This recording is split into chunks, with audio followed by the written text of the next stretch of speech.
গাধার একটা পদচিহ্নের ভিতরে গাধা হেঁটে যাচ্ছিল রাস্তা দিয়া, নরম মাটিতে পায়ের চিহ্ন পড়ে গেছে, গর্ত হয়েছে, সেই গর্তের ভিতরে গাধা পেশাব করেছে, গর্তটা পরিপূর্ণ হয়ে গেছে গাধার পেশাবে। পিঁপড়া একটা যাচ্ছিল কোথাও, সে হাঁটতে হাঁটতে গাধার পেশাবের মধ্যে পড়ে গিয়েছে, সামান্য বাতাসে পানিটা নড়তেছিল। পিঁপড়া তখন নাকি বলতেছে যে ভূগোলের পাতায় পড়েছিলাম সেই পাঠশালার জীবনে পৃথিবীতে নাকি আটলান্টিক নামক একটা মহাসাগর আছে, শেষ পর্যন্ত আমি সেই আটলান্টিক মহাসাগরেই পড়ে গেলাম। এই উতাল ঢেউ অতিক্রম করে কেমনে আমি কিনারায় যাব?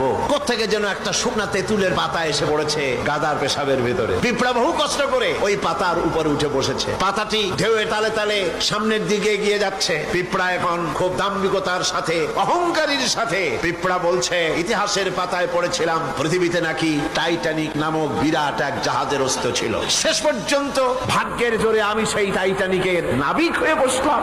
কি সাংঘাতিক! আমি আজ টাইটানিকের গর্বিত নাবিক, আর এই আটলান্টিক উতাল ঢেউ পাড়ি দিয়ে চলছে আমি আমেরিকা আবিষ্কারের জন্য। গাধার পেশাবের ভিতরে তেঁতুলের পাতায় বসে পিঁপড়ার যে অহংকার! আমার দেশের তথাকথিত নাস্তিক মোরতা